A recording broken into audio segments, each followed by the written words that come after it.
Hey there, I just wanted to check in. It's Friday afternoon, so Friday 13th. And I finished Caste today. This book is absolutely brilliant, 5-star read for me. In this book, Isabel Wilkerson is laying out for us her theory that the United States operates with a caste hierarchy in the same way that India, the world's most famous example of caste hierarchy, operates. And she also compares the US's racial hierarchy system with that of the Nazi regime. So she takes these three systems and she compares them throughout this book. And she builds her case with exploring history and individual stories in the present day and throughout history, and really lays out for us how the United States is completely built on this caste hierarchy. And it just expanded my mind to read this story. I think Isabel Wilkerson is absolutely brilliant person and very insightful into the ways of human nature and also the ways of political systems.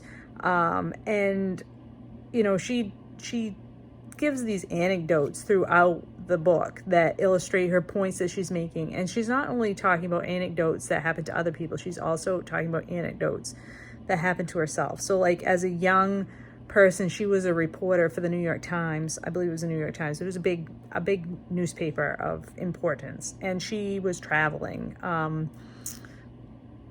from New York to Chicago, I believe, on an airplane. She lands in Chicago and she's like gonna be late for an appointment, an interview somewhere downtown, and she's like trying to rush to the rental car place, and she is racially profiled by some undercover, like some kind of law enforcement officers. And she details this episode in her life and what it felt like to be sort of profiled like this, not only in like her own personal, but like how humiliating it was to be on this, you know, she was on this one of those shuttle buses that take you around the airport or whatever. And these law enforcement officers were treating her like she was a criminal in front of everybody else on the bus who was white. And so they were all, she could tell, they all assumed that she had done something wrong. And there was just nothing to, she had done nothing to like warrant this kind of discrimination. And you know, that kind of episode has happened to her over and over again in her whole life. And this is this brilliant woman who is, you know, an academic and a writer and one of the premier thinkers of our time about racial issues. And to think that she, you know, just like anybody else that has black skin, just gets totally you know, people assume things about her because of the color of her skin all the time. It just was, you know, episodes like that just keep getting laid out throughout the course of this book. It's just heartbreaking and enraging and eye-opening and mind-blowing. Just so all of the adjectives, all of the adjectives about this book. And I will say also that the last full part 7 is sort of the wrap up, right? The conclusion of everything. But the part before that, part 6, really documents the last 10 years, the last 10 to 12 years of American politics and how the caste hierarchy has been playing out within those politics. And it was absolutely some of the best writing about our political system that I've ever read in my life. And it's changed my life. I'm not even going to lie. It's changed my life to read this book. And I think I'm going to agree with Oprah and say that everybody should read this book for sure. So if you have not yet gotten a copy of Caste, please, please, please do yourself a favor and get a copy and read it. It is amazing. Now I have picked up this afternoon, let's see if I can show you. I've got the dust jacket off, but this is Stephen Hawking by Leonard Mlodinow. And this is a memoir that Leonard Mlodinow has written about his time working with and getting to know Stephen Hawking. So the tagline is a memoir of friendship and physics. And I know very little about Stephen Hawking. I know that he wrote a book called The Brief History of Time and some other sort of books about physics. And I've never read any of them. And I know very little about physics. I understand very little about physics. And so I entered this book with trepidation, like, oh God, is it going to be like all about physics and I'm not going to understand it? And it is so heartwarming so far. It is fascinating because Leonard Mlodinow worked with Stephen to write some of the physics books that he wrote. And so Mlodinow is going back and taking us through Stephen Hawking's life from being a young man at Cambridge in England and learning that he has a terminal illness, a debilitating illness that's going to get worse and worse over time, and how he discovered physics and all this stuff. And it's just fascinating and heartwarming and just the best kind of memoir. Just touching and interesting, and I'm learning stuff and I'm loving it. So super excited about that. I'm going to keep reading as I drink, as you can see right there in the background, my cup of tea. All right, I'll check in later.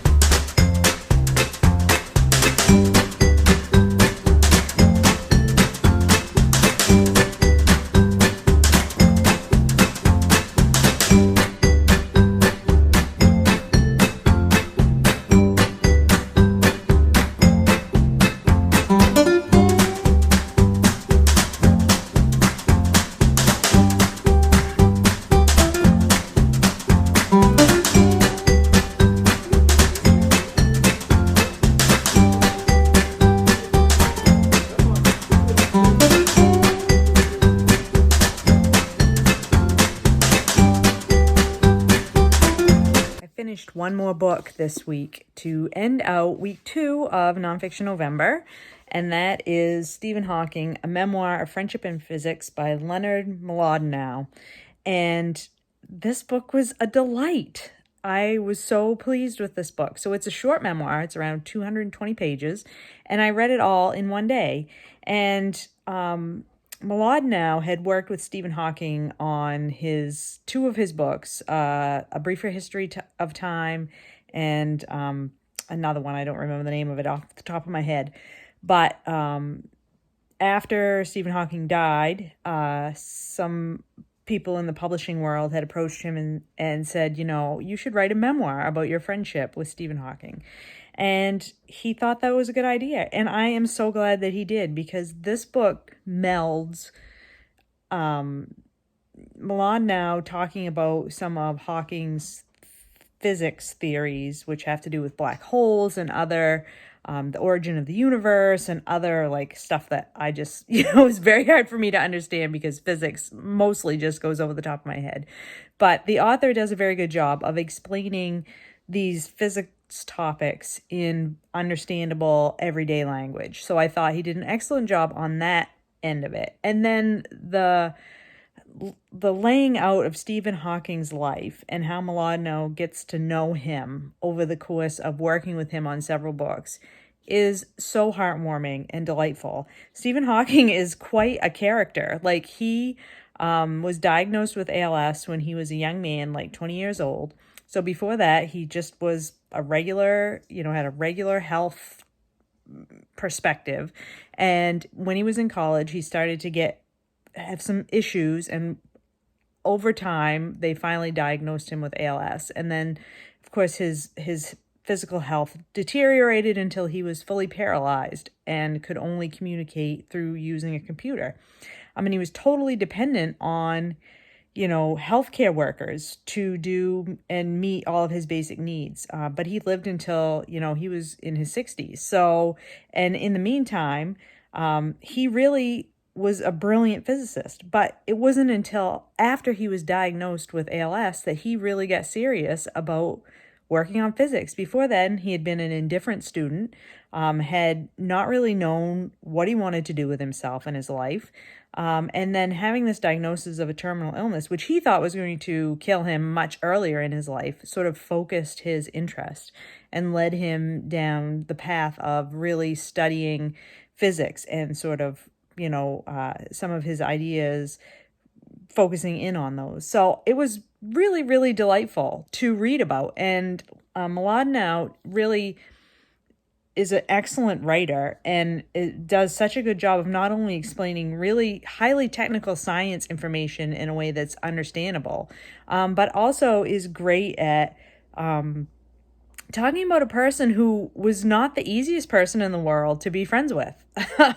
And, had a lot of really unusual relationships with people. So I thought it was fascinating, and I really, really enjoyed it. And like I said, I read it all in one day. So highly recommend Stephen Hawking's a memoir by Leonard Mlodinow. And I want to thank again Pantheon Books for sending me this copy to read and talk about. So fantastic.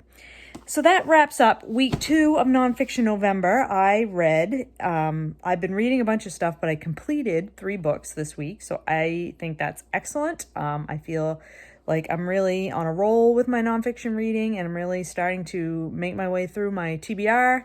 And so I will continue on next week and be back to talk with you then about what I'm reading in week 3 of NonFiction November. I hope you're all doing well, and I'll talk to you later.